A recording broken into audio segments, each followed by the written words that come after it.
দুই শ্রেণীর নারীদের রোজা কখন আল্লাহ সুবহানাহু ওয়া তাআলার দরবারে কবুল হবে না। খুব সাবধান নারীরা, আমাদের মা বোনেরা অবশ্যই সাবধান হতে হবে। দুইটি ব্যাড কোয়ালিটি যদি আপনার মধ্যখানে থাকে, 30টি রোজার কোন রোজা, 30 দিনের কোন নফল ইবাদত, কোন তারাবির সালাত আল্লাহ তাআলার দরবারে কবুল হবে না যদি দুটি ব্যাড কোয়ালিটি আপনার জীবনে থাকে। আমাদের মা বোনেরা নামাজ একটু বেশি পড়ে, রোজা একটু বেশি রাখে, কিন্তু তাদের মধ্যে দুইটি ব্যাড কোয়ালিটি থাকার কারণে তাদের সারা জীবনের কোন রোজা আল্লাহ তাআলার দরবারে কবুল হয় না। আল্লাহর হাবিব সাল্লাল্লাহু আলাইহি সাল্লাম বলছেন, আমি যখন মেরাজে গেলাম, মেরাজে যাওয়ার পরে আমি দেখলাম যে নারী লোকদেরকে দিয়ে জাহান্নাম সাজানো হয়েছে। সবচাইতে বেশি সেখানে জনসংখ্যায় বেশি হচ্ছে নারীরা। আল্লাহর হাবিব সাল্লাল্লাহু আলাইহি ওয়াসাল্লামকে নারী সাহাবীরা প্রশ্ন করলেন, ইয়া রাসূলুল্লাহ, আম্মাজান খাদিজা ইসলামের দুর্বল সময় আপনার হাত ধরলো, ইসলামে নারীদের কত অবদান আছে, তারপরেও নারীরা সবচাইতে বেশি কেন জাহান্নামে যাবে?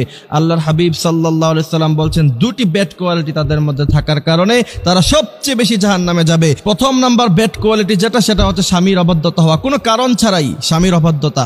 স্বামী যদি কোনো হালাল ওয়েতে কোনো আদেশ করে আর আপনি যদি সেটা না মানেন, মনে রাখবেন আপনার সারা জীবন তাহাজ্জুদ পড়ে কপালে দাগ ফেলিয়ে দিতে পারবেন, কিন্তু একটি তাহাজ্জুদের নামাজ আপনাকে জান্নাতে নিয়ে যেতে পারবে না।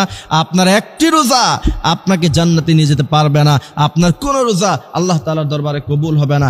এই কারণে স্বামী যদি হালাল ওয়েতে কোনো আদেশ করে, অবশ্যই যতটুকু আপনার সামর্থ্য আছে অবশ্যই আপনাকে সেটা মানতে হবে। এই জন্য প্রথম নাম্বার হচ্ছে স্বামীর অবাধ্যতা যারা করে তাদের রোজা আল্লাহ তাআলা কবুল করে না। দ্বিতীয় নাম্বার হচ্ছে বেপর্দা। আল্লাহর হাবিব সাল্লাল্লাহু আলাইহি ওয়াসাল্লাম বলছেন, দায়ুস ব্যক্তি কখনো জান্নাতে যাবে না।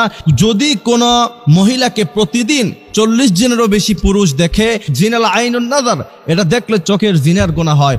যদি এমন চোখের জিনার গুনাহ কোনো পুরুষের একজন মহিলাকে দেখে বারবার করে, ওই ব্যক্তিকে বলা হয় দায়ুস। আর দায়ুস মহিলা কখনো আল্লাহ তাআলার জান্নাতে সে প্রবেশ করবে না। এই জন্য আপনি রোজাও রাখলেন, এরপরে ঈদের সময় শপিং মলে সব জায়গাতে নারীদের সমাগম সবচেয়ে বেশি।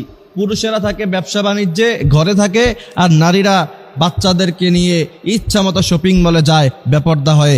আল্লাহর হাবিব সাল্লাল্লাহু আলাইহি সাল্লাম বলছেন, এমন নারীকে বলা হয় দায়ুস, আর এমন দায়ুস নারী কখনো জান্নাতে সে প্রবেশ করবে না। এই জন্য প্রিয় ভাইয়েরা আমার, অবশ্যই আমাদের মা বোনদেরকে এটা খেয়াল রাখতে হবে। এরপরে দ্বিতীয় নাম্বার হচ্ছে কথায় কথায় খোঁটা দেওয়া, নারীদের অভ্যাস। যারা কথায় কথায় খোঁটা দেয়, এইসব নারীকে আল্লাহ সুবহানাহু ওয়া তাআলা জাহান্নামে দিবে। এই জন্য আমাদের মা বোনদেরকে খেয়াল রাখতে হবে। আল্লাহর হাবিব বলছেন, এই রমাদানের রোজা হলো আস-সাওমুলি ওয়া আনা আজজি বিহি, রোজাটা আমার জন্য রাখা হয়, আমি আল্লাহ সুবহানাহু ওয়া তাআলা নিজে তার প্রতিদান দিব। একমাত্র রোজাই এমন স্বতন্ত্র ইবাদত যেটার প্রতিদান আল্লাহ সুবহানাহু ওয়া তাআলা নিজে দিবে। এই জন্য আমাদের মা বোনদেরকে আপনাকে বলতে চাই, আখলিস দীনাক ইয়াকফিকাল আমালুল কালিল, আমল অল্প হবে তবে ইখলাসের সাথে হতে হবে এবং হৃদয় থেকে হতে হবে। এবং আল্লাহর হাবিব সাল্লাল্লাহু আলাইহি সাল্লাম যা করতে বলেছেন তাই করতে হবে। আল্লাহর হাবিব যা নিষেধ করেছেন তা করা যাবে না। আল্লাহ সুবহানাহু ওয়া তাআলা আমাদেরকে এই কথাগুলি বোঝার, মানার তৌফিক দান করুক। আমিন।